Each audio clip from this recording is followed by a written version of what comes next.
A warm Doha greeting from the Iranian Studies Unit of the Arab Center for Research and Policy Studies. I'm Mehran Kamrava. One of the most important strategic relationships that's forming in the Middle East today is that between Iran and China. This is a relationship that has consequences and has importance in politics, diplomacy, and even security relationships, and of course, economics. Helping us analyze and better understand this relationship is a good friend of mine and an expert on Iran's relationship with China, Professor Manochehr Dorraj. Professor Dorraj is Professor of International Relations at Texas Christian University. He is the author of 7 books and more than 80 refereed articles and book chapters. Since 2008, he has written extensively and has conducted major research and field work on Iranian-Chinese relations. And I am proud to call Professor Dorraj a very good friend of mine, someone I've known for 20 years. And I have to say, I owe him my tenure. He was on my tenure committee many, many decades ago when I first went through the process. Welcome, Professor Dorraj. We're delighted to have you. Floor is yours. Thank you so much, Mehran, for that kind introduction. And I want to thank the Arab Center for Research and Policy Studies. It's actually the second time that they're inviting me to have an audience with you all. I was invited in a conference on China, Middle East about 3 years ago by them. So thank you again. And of course, let me congratulate the Arab Center for initiating the Iranian Studies Unit. And I firmly believe that Iran and its neighbors, in this case, this initiative is in Doha, and Doha, by establishing Al Jazeera television network, has shown that what a progressive vision they have about the region and the larger world, and has taken this initiative to enhance understanding of Iran, and that informed dialogue is very much needed between Iran and its neighbors. So I want to congratulate you all on your timely initiative. With that introduction, let me also say that there is a great deal of misinformation, hype, and simply not comprehensive facts about Iran-China relations. So one of the things I hope that my presentation today will do, will try to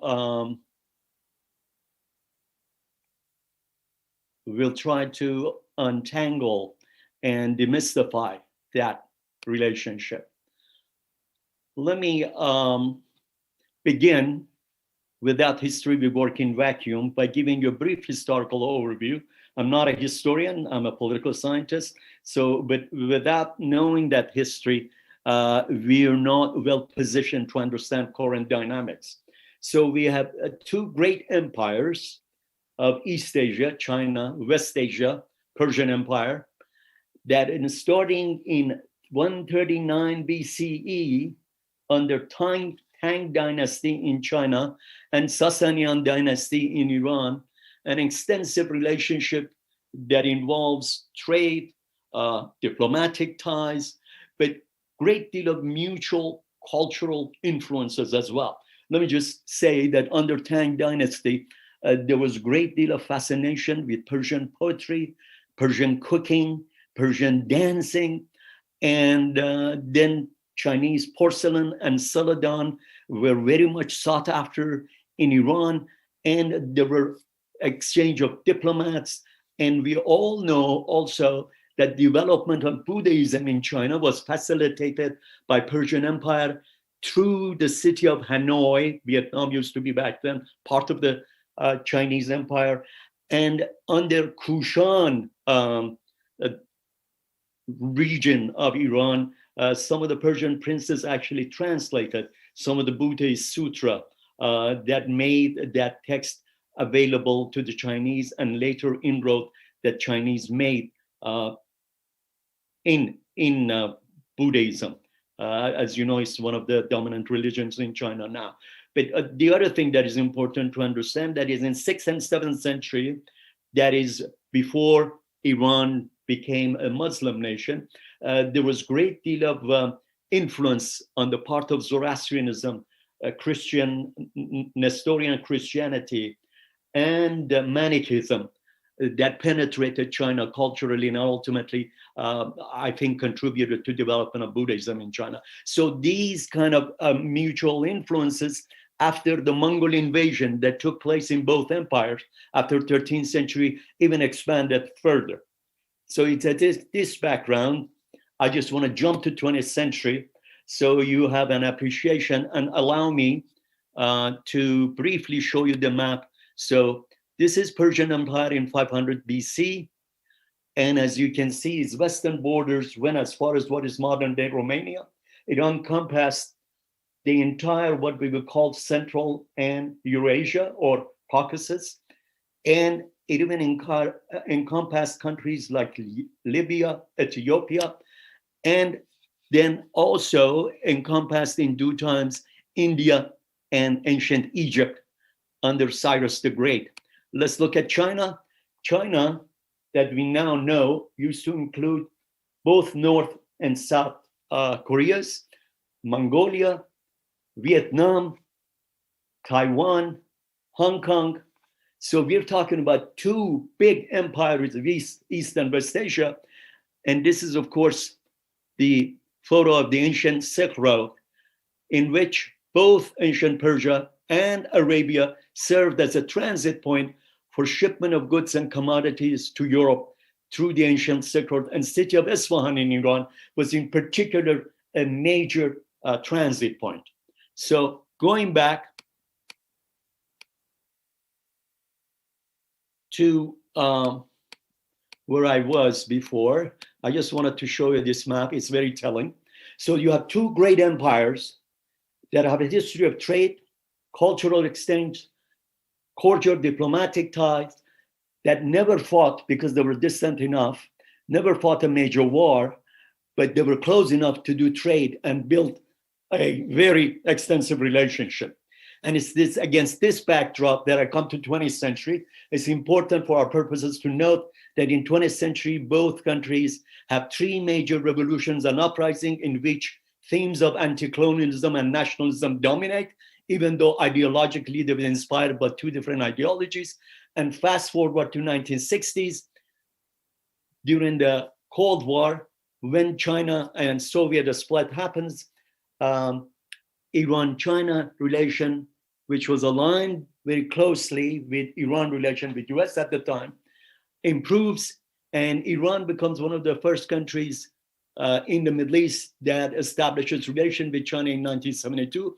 When Nixon went to China, opened the door to China, Shah of Iran saw that also as a green light to establish relation with China. This is important. For example, some of the other countries in the region of Middle East do not establish relation with China until later. For example, Saudi Arabia established a relation with China only in 1990. So let us take a closer look, and that would give us a synopsis of the two, of the development of this relationship in more recent time. There were two transformative events. One was China getting away from orthodoxy of Maoism after his death in 1975 under Deng Xiaoping. As we all know, China began to experiment with free enterprise and capitalism, and westward-looking economic orientation was introduced. And after Deng saw tremendous economic development in southern part of China, when the experimentation with free enterprise began, he said future of China is with capitalism in a way, and China increasingly became interested in global trade, establishing relation with nations that it did not have relation with. So its relation with Iran also comes in that general context. In Iran, the major event in 1979, of course, it's its revolution and its deterioration of relation with the West after its revolution that we all know about, and emerging Eastern strategy that the survival of the new regime dictated for Iran. But it's very important to note, and I don't think our commentators talk enough about this to understand that when China was getting out of its revolutionary phase, was very much no longer interested in export of socialism, and was very much into win-win trade ties, building relation with diverse ideological nations, etc. Iran was just entering its revolutionary phase, and there was a good deal of, if you will, revolutionary zeal back then. So this is very important, and it's also important for us to know that China, as a newcomer in the global stage, and pretty much by 1979, when Iranian Revolution happens, that's when China begins to expand its tentacles in a way, or makes that its international agenda. That in Chinese calculus, it had a better chance to explore relation with countries that had trade relation with the United States, like Iran, Venezuela, Sudan. And it's only later as China becomes an example of success, not just an emerging power, but a superpower that has emerged, that other countries get on that bandwagon and began to develop with China. And China makes inroad in establishing major relation with close American allies like Saudi Arabia or Israel. So let me briefly look at the trade ties. By 1991, the Iran-China trade ties reached 2% of total amount of Iranian trade. Prior to Revolution of 1979, it was less than 1%. By 2003, China surpasses Germany, Japan, and US, and the bilateral trade ties between the two countries reaches 8% of Iran's total trade. By 2009, China became Iran's leading trade partner, accounting for 16% of its total trade, and doubled its share of trade that Iran had with other nations and other partners. So as the US sanctions forces countries like South Korea, Japan, and several European nations out of Iran, China expansion of trade with Iran blossoms, if you will, and China becomes, in a way, a major actor in Iran's rebuilding of its war-torn economy in the period of 1980s, because there weren't many more because of US sanctions and the fear that some of the not only nations but also firms and companies had. China bilateral trade with Iran increased from 627 million to 1.627 billion. By the year 2000, bilateral trade reached 4 billion. In 2009, it reached 30 billion. In 2013, bilateral trade was 40 billion. With the onset of sanctions in 2014 that included the Iranian energy sector, trade ties declined. But in 2015, when the nuclear deal was signed, trade ties blossomed to $52 billion.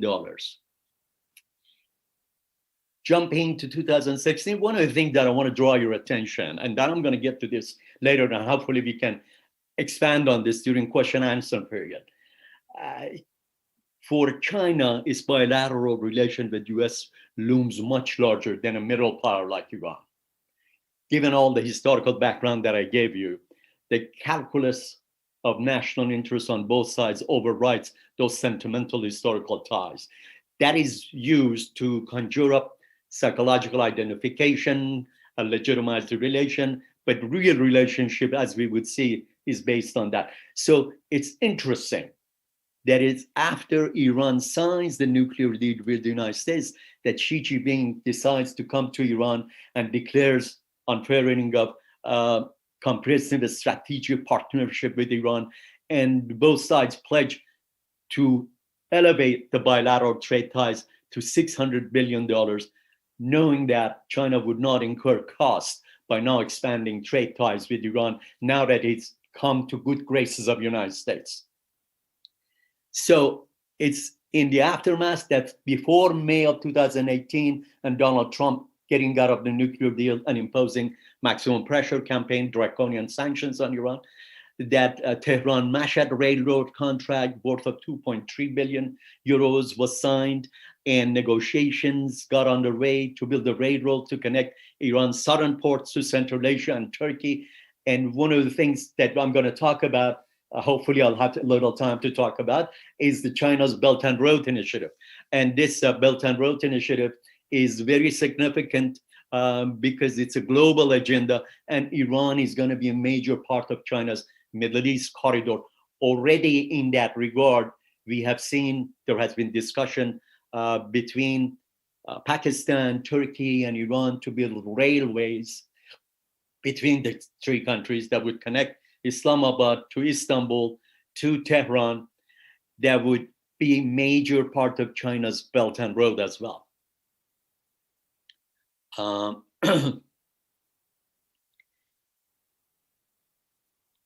But as we know, between 2013 and 2008, Chinese contracted firms in Iran earned an average of US $210 million per year. That is less than 1/3 of average Saudi Arabia in the same period earned. So that's one of the complaints that Chinese have. That is why I would argue they tried to get as many concessions as they could during the latest $400 billion 25-year deal from Iran. Chinese export to Iran rose from $2.5 billion in 2004 to $14 billion in 2018.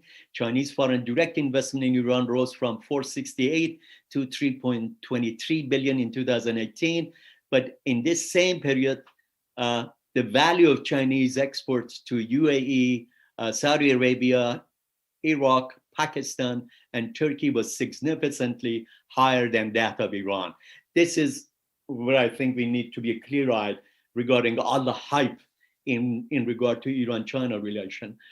In some ways, China may even value its bilateral ties more in the sense that Iran for China is a troubled or troubling partner, but at the same time a necessary partner. Why do I say that? In the sense that Iran does not have good relation with United States, which is a major trade partner with China. With Saudi Arabia, China increased its import of oil in 2019 from Saudi Arabia when Iran oil got cut off to the global market by 47%. Russia used to be #1 exporter of oil to China. Saudi Arabia became #1 exporter of oil to China. And bilateral trade also increased dramatically, more than 62 billion between the two countries. So, and as we would see later, Iran's bilateral trade with China after draconian maximum pressure declined significantly. So this figure, a 16.3% decline on year by year, and the Chinese investment in Iran also declined to 17.38 billion. In October of 2018, China announced it would no longer service trade exemptions because of the secondary sanctions of the United States, and that plummeted the trade between the two countries. But China, while it says, I'm not going to respect US secondary sanctions, but in reality, by cutting off from Iranian market, and Chinese imports of Iranian goods fell by 70%. In October of 2017, Chinese export to Iran dropped from 1.2 billion. Chinese export in the same year to UAE was almost 33 billion. So make note of that. From 1.2 billion in October 2017 to 4.228 million only, million in February of 2019. So this would give us an idea why Larijani, Mr. Larijani, President Rouhani, Foreign Minister Zarif, all went to China negotiating hard to see this $400 billion deal to come to fruition as a, if you will, a lifeline for Iranian economy. I would tell you later what has been the impact of maximum pressure. Chinese import of Iranian goods fell about 70%, and Iran trade declined 35% in the first 5 months of 2019. But non-oil import temporarily went up. So the impact of maximum pressure on Iranian economy, as a result of it, Iran GDP contracted by 4.8% in 2018. Unemployment rose from 14.5% to 16.8%. Iran obtained only $3.5 billion of foreign direct investment in 2018, almost 30% less than the previous year. And the 12-month rate of inflation for household stood at 42% in October of 2019. That's a huge rate of inflation. The value of Iranian currency declined more than 50%. Food and beverage prices went up 61%. This shows trajectory of Iran and China trade. As you can see, in the period after 2016, it begins to decline. And energy relation is also very important, Iran being number 2 in gas and number 4 in oil. And some argued when you combine the two, maybe it's number 1 producer of energy or number 1 energy reserve in the world. And one of the key things that first instigated China to expand its ties with Iran was the fact that here's a country with huge oil and gas reserve, but because of the sanctions and war with Iraq, its oil and gas industry is not tapped for the most part. So if you want a long-term security of supply, that's where you go to. And indeed, because the competition was less, because of the sanctions and boycott, etc., there is less competition for China. So that was a major instigation for China to expand its ties with Iran and use, as we would see, its ability to sell weapons to both Iraq and Iran during that war to open a goodwill gate to Iran, if you will, and open its market. I mean, its firms gate to Iranian market as well. In 2004, there was great deal of fanfare, the largest energy deal between Iran and China, $70 to $100 billion worth, that would develop Iran's Yadavaran field and purchase 250 million tons of natural gas from Iran. This, of course, did not come to fruition. That's why I would caution us to get to conclusion that, and it did not come because Iran did not have the capacity. It needed at least $200 billion to invest in its war-torn energy infrastructure and could not really deliver. So China, as a result, goes to countries like Qatar, which is number 1 exporter of energy in terms of natural gas in the Middle East to China. So between 2006 and 2017, China's investment in Iran went up to 18 billion, but crude oil was 3/4 of China's total imports from Iran. And between 2020 and 2029, China's import of Iranian oil tripled. But the amounts that have been invested since are not that impressive. In North Azad gun field, for example, a memorandum of understanding of $2 billion compared to Iran's neighbors. And as we would see, China is the number 1 importer of Iranian oil in the world. It was number 6. Iran was number 6 provider of oil to China in the world in 2017. But all of that changed. China was a minor partner in 2018 alongside Total, the French energy giant, to develop the South Pars field, a $4.9 billion deal. And Total, of course, pulled out because of the secondary sanctions of the United States. It could not get waiver. And China said, don't worry, we're going to come in and cover. And China also pulled out after the Trump administration arrested the daughter of CEO of Huawei in Canada. And the charge against her was that she has violated secondary US sanctions on Iran. And Huawei has done business with Iran. That created a great deal of fear in Chinese business community and also Chinese government. So they pulled back substantially.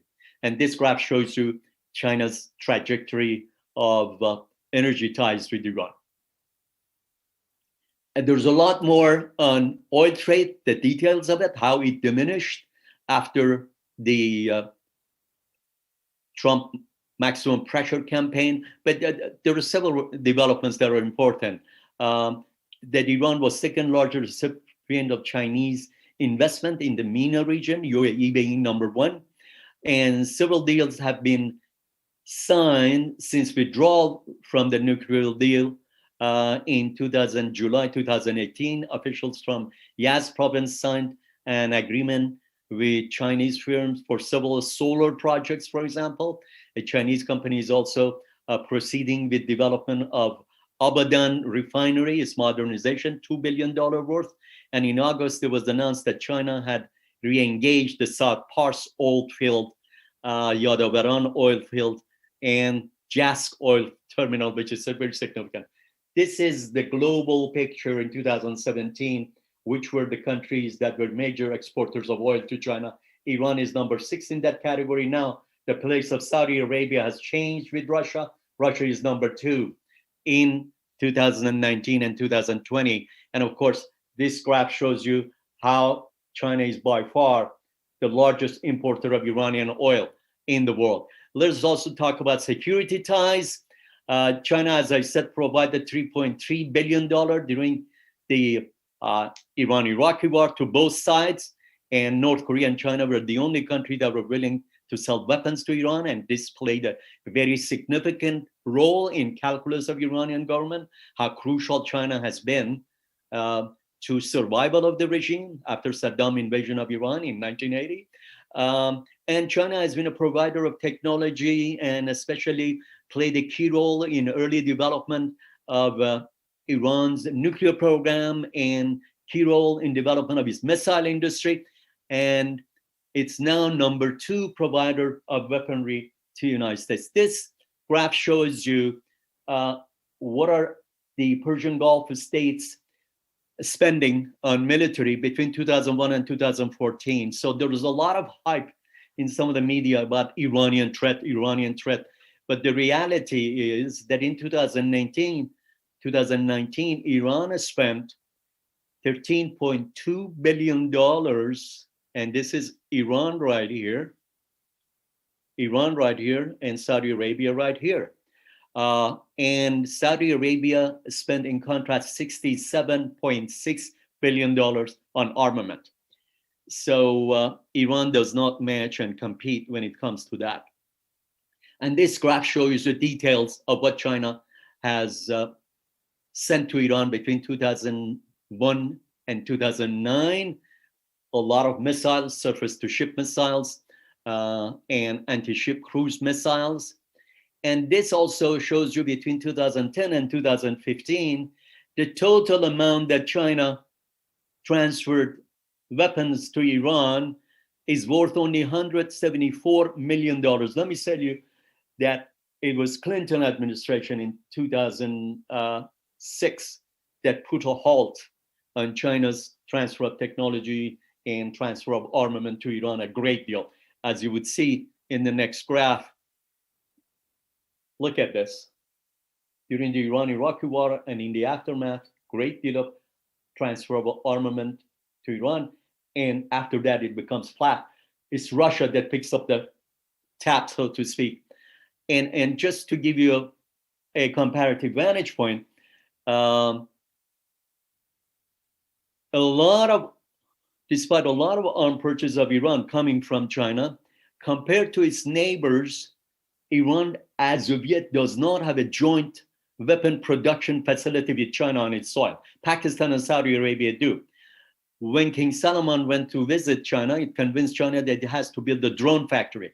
Iran cannot even buy, and Chinese now do have a joint venture drone factory in China, and US would not sell this drone factory to China, but to Saudis, but China did. And Iran cannot even buy Chinese drones at this point. But one of the positive things was Iran joining Asia Pacific Space Cooperation Organization in 2005, which allowed a lot of transfer of technology as part of that organization to Iran, which helped Iran to develop its missile system. And it also was consequential in early development of Iran's nuclear program. Iran also has been an observer since 2005 in Shanghai Cooperation Organization, but India and Pakistan were invited to join Shanghai Cooperation Organization in 2018. Iran has been snubbed, and it's one of the points that on which Iran is not happy about. But China has promised maybe in future we'll let you to join as well. But that, of course, has consequences that China is trying to avoid should Israel or the United States attack Iran. Would members of Shanghai Cooperation Organization be obliged to come to help it? And China perhaps may be wanting to avoid that, but Iran is not happy about this arrangement. And as I said, China played a significant role on early development of Iran's nuclear program. It trained as many of scientists in enrichment of uranium. It transferred some technology, dual-use technology that could be used. And in addition to that, after Clinton administration, China took a secondary seat and Russia began to pick up the slack in development of Iranian nuclear program. China and Iran have had joint naval exercises in 2014 and 2017, and China, Iran, and Russia had a joint naval exercise in 2019 in Gulf of Oman and Indian Ocean.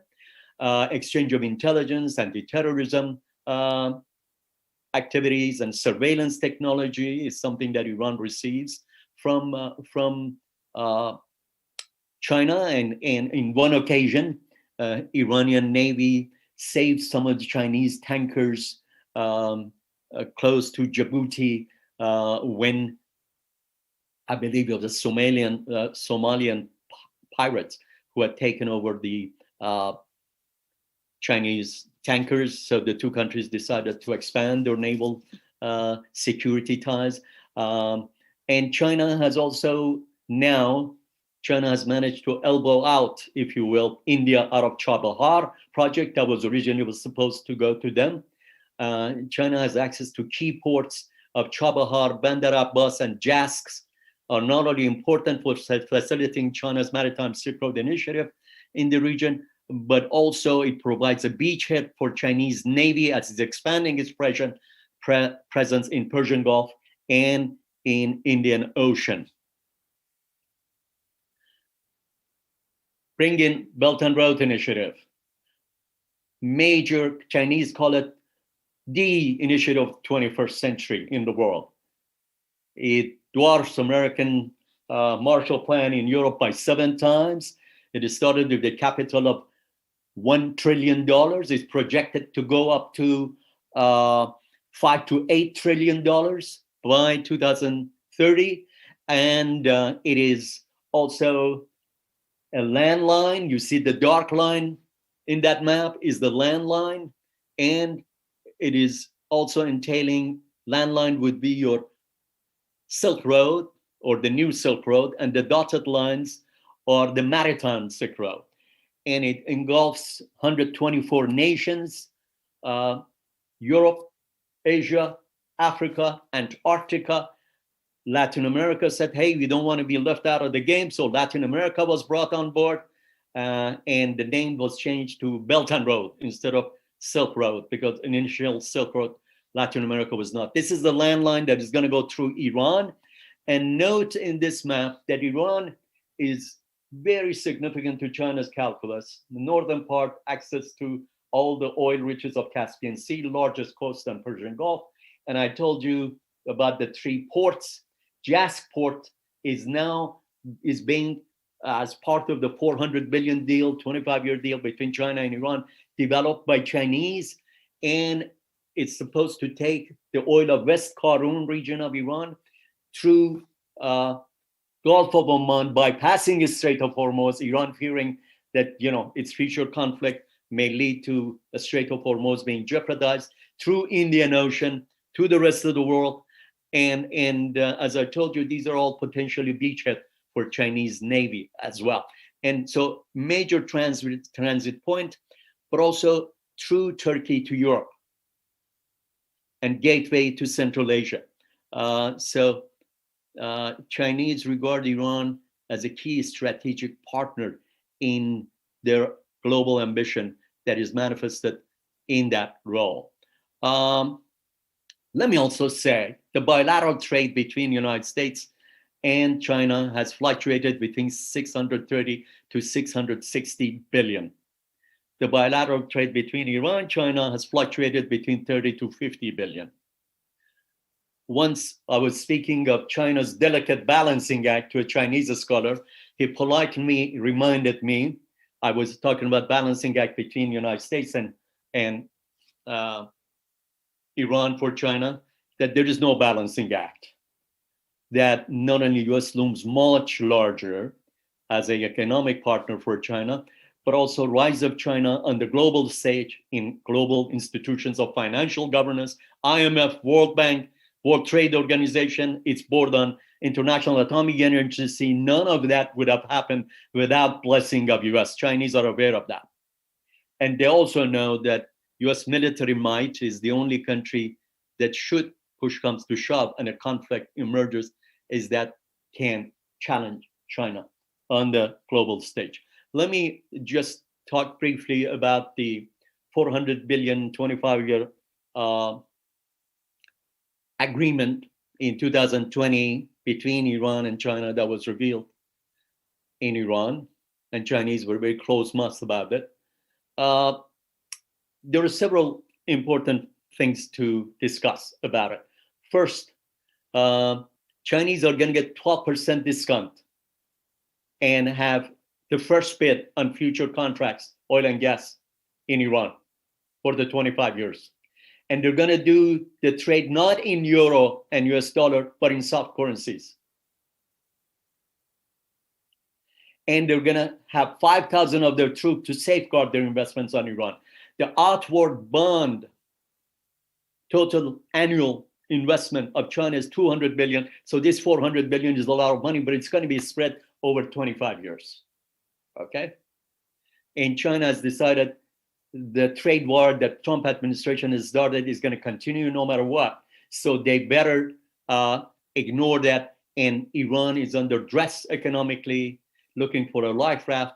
This is a good time for them to initiate this deal that Iran is willing to give them a lot more concession than otherwise it would have if it had many other trade partners. Okay. So there's also, it's important, convergence. In the past, there was a divergence. The reform wing of Iranian government used to say, oh, we need to improve our relation with the United States and Europe. That's the major part of the global economy and global power structure. And the more principalists, or as they're referred to in the West as hardliners, they used to say our orientation should be toward the East. We can support you, we can trust US and its allies. It has been revealed to us over and over again. So in the immediate aftermath of the nuclear deal, the first trip that President Rouhani makes is a trip to Europe, European Union countries, with $50 billion of wish list to buy European goods and invite European companies to come and invest in Iran, and want 16.5 billion offered to Boeing to buy airplanes from the United States. It's not to China. But after Trump administration maximum pressure and erosion of US soft power and credibility altogether, in the eyes of Iranians, there's a convergence between reformist camp and the hardliners that China is the way to go.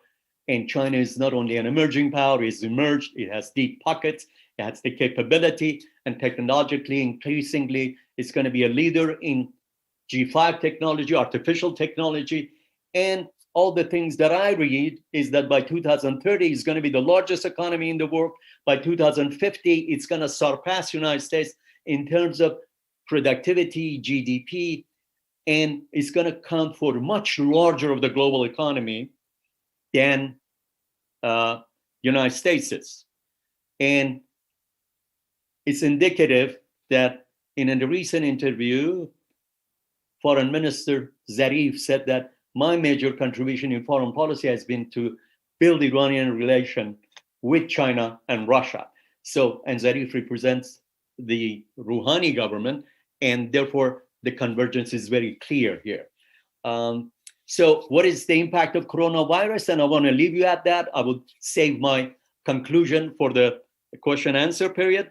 The major impact of coronavirus, of course, is not only the economic downturn in China itself, from an impressive historical rate of growth of 7 to 10% for 30 years almost. China went to a little less than 1% in 2020. This year, they're supposed to be recovering as we compare China to the United States. Its recovery has been much better than the United States, given the debilitating impact of coronavirus on the economy. That the physical part of Belt and Road may be impacted, but the digital part, building connectivity through broadband, internet, etc., is going to expand. And Chinese government, because it's a massive investment, and they want to be decoupling that has happened under Trump, they want to be technologically as independent as they can be. So they're massively investing in 5G technology, artificial technology. They aspire to be a major exporter of electrical cars, not only in China, but to the rest of the world. But immediate impact has been that BRI projects has been negatively impacted by 60%. But all the forecasts are that regional economies in the Middle East and North Africa are going to recover by 2030. So demand for Chinese goods and services that we chronicled during Belt and Road is going to increase very rapidly. And I want to end it there and start question answer periods. Perfect. Thank you very much, Manochehr. That was excellent. Thank you. A terrific overview of Iranian-Chinese relations, both historic and contemporary. So thank you very much. We have a couple of questions.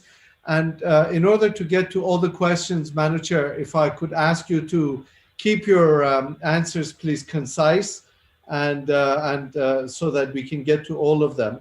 The first question comes from a colleague who asks, in terms of security, as a rising power, what role could China play in Iran's relations with the Gulf monarchies, particularly in resolving the tensions?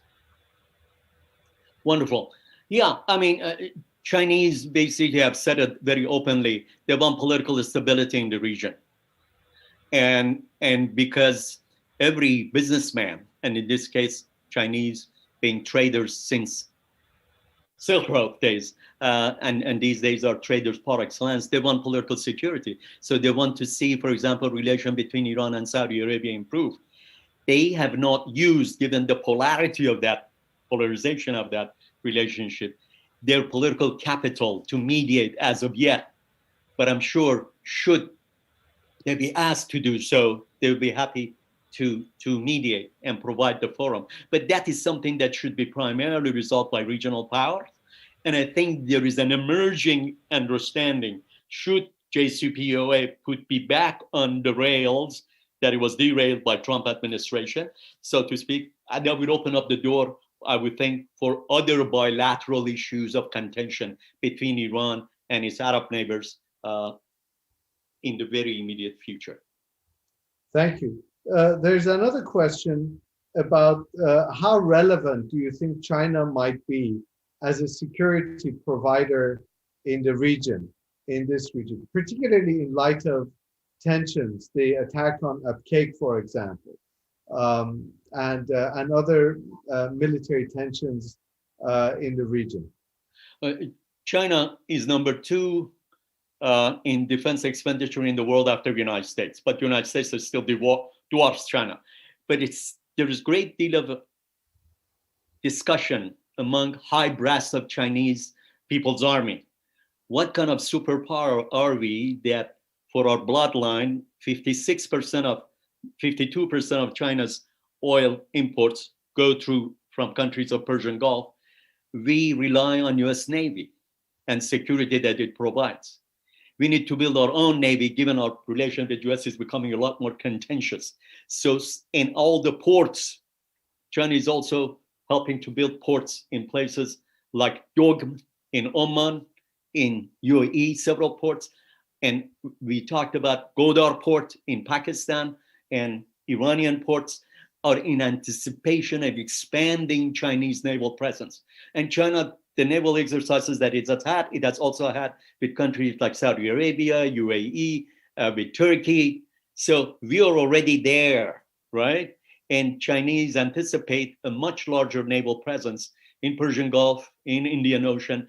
So we're going to see a larger presence. But as of yet, Chinese have tried to go by the slogan that non-intervention, internal affairs of other countries, respect for sovereignty. We don't want to get bogged down in Middle Eastern conflict. Look what happened to US. US large not only lost market share, but so much political capital. We don't want to make the mistakes that US has made. Thank you. There's a question from our friend, Professor Nader Habibi. Professor Habibi asks about the rise of anti-Chinese sentiments in Iran, particularly in light of the signing or the reported $400 billion deal between Iran and China. Could you comment on that? And how would this impact Iranian-Chinese relations? Okay, let's have a better perspective on that. There are only right now 1,300 Chinese who live in Iran. Contrast that with 200,000 Chinese working and living in Dubai alone.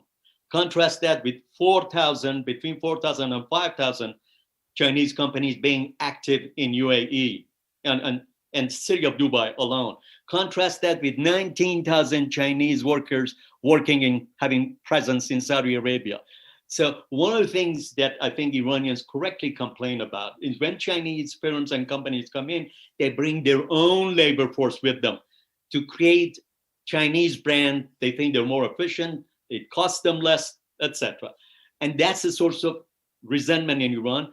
We are opening our market to you. We want you to create jobs in our country. You bring your own labor force.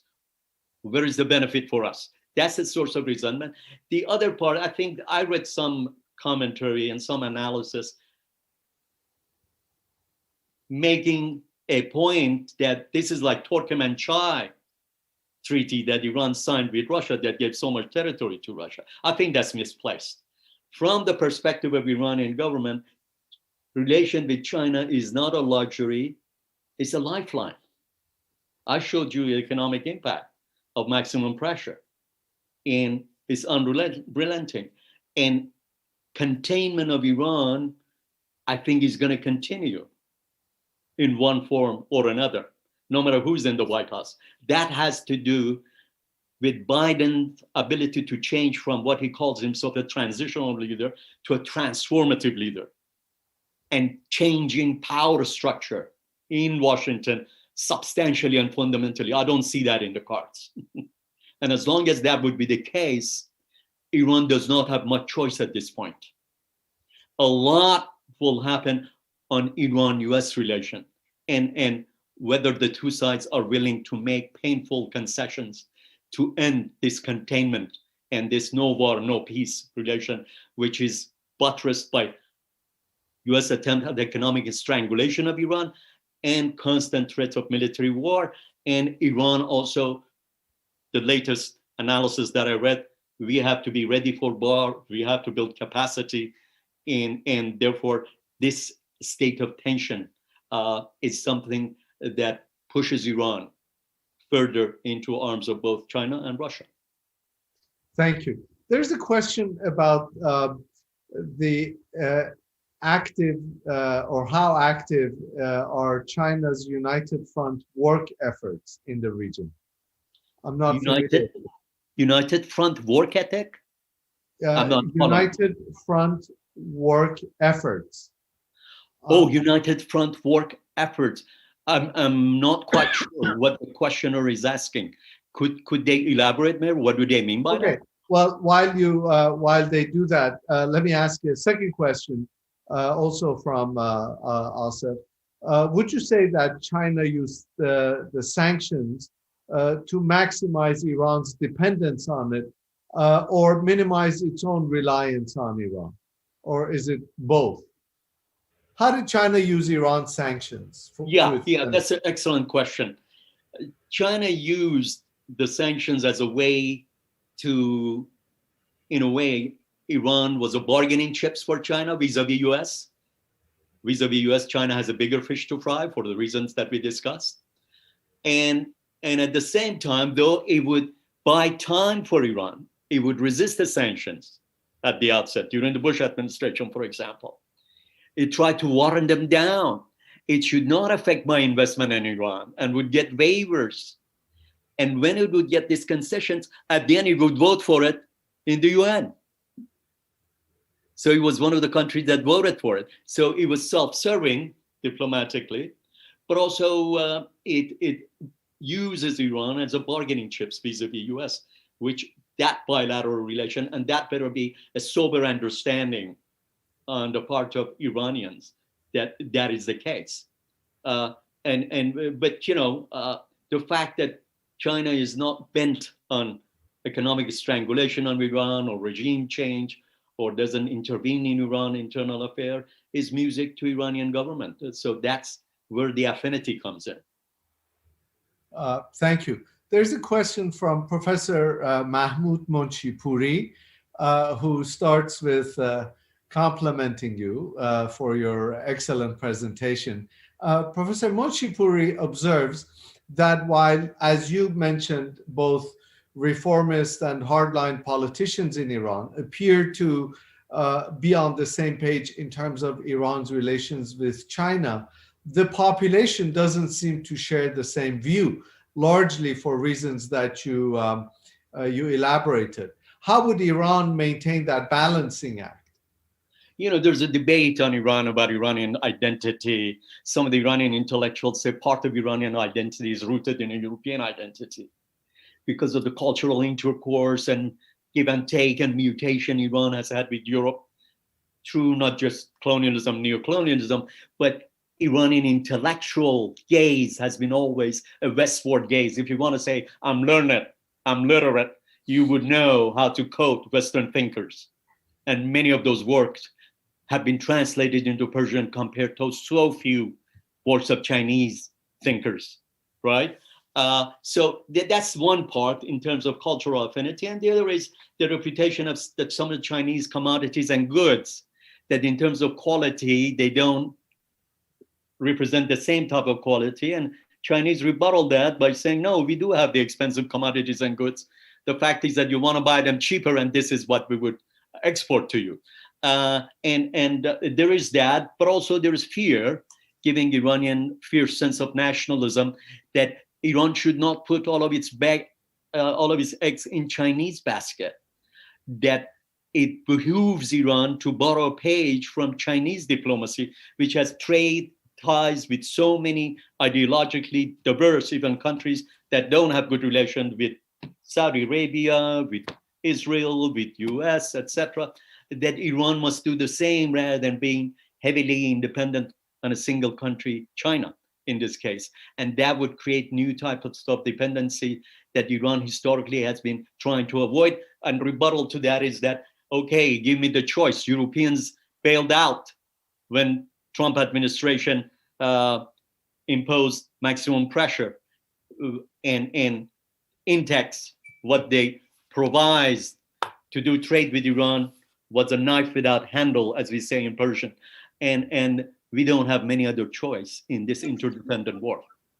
Thank you. There's a question from social media, Professor Dorraj. It asks, the questioner maintains that through its Belt and Road Initiative, China wants to encircle countries and in about 30 years be a major threat to the United States and to dominate the region. But China is also a violator of human rights And so what about the Chinese violations of human rights and the rights of others? Yeah, I mean, that's a matter for Chinese to work out in terms of what type of government they want to have, in terms of how Chinese expanding economic growth in due time may lead to China's relaxing its some of its policies vis-a-vis issues of human rights, freedom of press, speech, and assembly. But one of the things that China has been very scrupulous about, it has not been trying to impose its political system. And as of yet, it does not have a globally appealing political system. Chinese socialism or socialism with Chinese characteristic is only appealing to Chinese, right? So it doesn't have an ideology to export, and it's not looking to do that in its behavior. So that's one thing. The other thing is, I'm not into conspiracy theories that Chinese have sat in the back and have said, we're going to encircle all these countries, and then, by doing so, we're going to replace US in the Middle East. When Xi Jinping visited Middle East in 2016, Riyadh, Tehran, and Cairo, it was very clear. We're not looking to fill a vacuum. We're not looking to make alliances, permanent alliances. We're looking for partners. And partners, like the partners you have on the dance floor, you can change partners when political expediency or political calculus requires. That was a clear attempt on his part, my reading of that, to tell the United States, we are not here to replace you militarily or in terms of security-wise. And major American allies in GCC countries are heavily dependent on the United States, even though they're importing some arms from China. That's the fact. But in the long term, the economy will have the first world. As China's economic tentacles expands and increases in this region, China's influence by definition is going to expand. And that is the trend that we're going to see. Minus at this point, Chinese military intervention. China does not have troops in 124 countries. Okay. Well, thank you. This relates to the next question. In the interest of time, because we're running very short on time, I'm going to combine two questions. First, why does China need a 25-year agreement?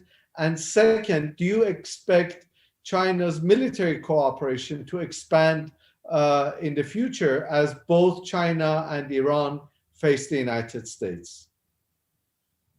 Well, a lot of that depends on what sort of relationship Iran will develop with the United States. I'm sure in Tehran this is being debated. Having gone through experience of Trump administration, maximum pressure, and Europe being impotent to do much about it. So Iran cannot pit Europe against the United States. That has become very clear. So having said that, I believe as of yet, we're not going to see military alliance between the two countries immediately in the card. Because of Iran's relation with Israel, China is tremendous. China is number one investor in Israeli high tech. Just this last week, $2 billion contract to manage Haifa port was signed between the two countries. China sees Israel and its ports as a gateway to its trade to the Mediterranean. So Iran has to somehow come to terms with that fact. And of course, Saudi Arabia, which I told you, is number one trade partner for China. And the volume of trade in the Middle East, also Saudis are number one in terms of volume of trade with China. So those are important considerations. So the former question, Iran coming to terms with its neighbors, improving its relations with its neighbors is going to go a long way to change the calculus of China in the process. Okay, Chinese have a global agenda. Their immediate sphere is East Asia still. Middle East is some way is a periphery, but because of the economic dividends, for example, in 2018, China's investment in all the corridors of Belt and Road declined with one exception, Middle East and North Africa. It increased. So increasingly it's looming larger. The Arab world, it is projected to have a volume of trade, Arab world combined, in 2030 with China, which is going to exceed $600 billion. That means US is not going to be so indispensable with a trade volume of 630 billion with China for China in future. China will have many more partners to fall back on. So economic leverage also, this is, I want to end it with this point, economic leverage that Biden administration, which is now hesitant to jump into JCPO very immediately. And Secretary of State Blinken has said that we anticipate to do less in the Middle East, not more. We're not in a hurry to get into JCPO, etc. Has to do with the fact that the still Biden administration think that they can use Trump administration leverages to get more concessions out of Iran.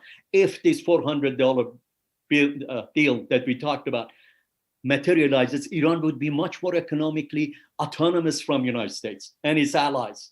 It's going to change the equation completely and dramatically. Okay. I hope I answered that. Very quickly, Manochehr, if you would please, how do you explain Iran's silence on the Uyghur issue? Well, Iran, right after its revolution, was interested to proselytize in China, was very amused that China has about 30 million Muslims, and some of these, not Uyghurs. Uyghurs are Turkish speaking and much closer to Turkestan and Turkey. And extremism is primarily among their ranks, not the ones who are more of Tajik and more Persian descent, have intermarried with Chinese, are better treated by Chinese government. So Iran early on was into some of that, but realized soon that majority of Chinese Muslims are Sunni, not Shiites. That in its bilateral ties with China, it has much bigger fish to fry rather than alienating Chinese government because of its proselytizing activity. So it has pulled back, whereas Turkey and Saudi Arabia are much more active in that department.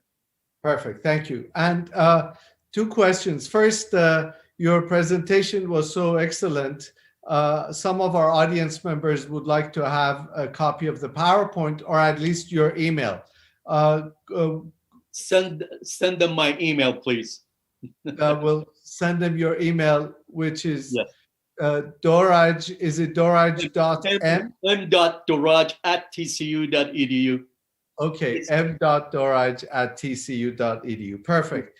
And the last question that I want to ask on behalf of, again, Professor Monchipuri, is Iran would like Belt and Road Initiative not only to go through Iran, but to go through its allies, Iraq, Syria, and Lebanon. But China doesn't want to have anything to do with that. It'll go through Iran and then on to Turkey and elsewhere. Can you elaborate on that? How is Iran central then to the Belt and Road Initiative? Well, it's central because of the map that I showed you. If you envision that map, okay, the landline is going to come to Iran. That's the most logical line. And it also goes through all the energy-rich states of Central Asia with whom China has very robust energy relation. So part of the logic is that, but also Iran is the most logical choice. If you look, Persian Gulf on its southern coast, Caspian Sea in its northern coast, transit to Turkey and Europe, and then you have its ports that I talked about, and next to Godar port. Most of the Chinese analysts, they tell me that both Pakistan and Iran are in the first tier of Chinese interest in terms of foreign policy interest. China has primarily interest in East Asia, but Iran and Pakistan are put in that category. And the other corridor comes through Pakistan, through Kashgar and Pakistan, in case of Iran, Urumqi to Tehran. So these are the logical, not only dictated by geography, but by political calculus and economic calculus of China. But having said that, let me say that China's bilateral economic ties with both Iraq and Turkey has grown substantially. And Turkey also sees itself as a potential supply chain rival for China as Belt and Road gets unfurled. But China has much larger presence in both countries than it did before. And Iraqi leaders have said in recent interviews that our relation is with China, and they want to get also on China's bandwagon. Perfect. Manochehr, thank you very much for this excellent discussion.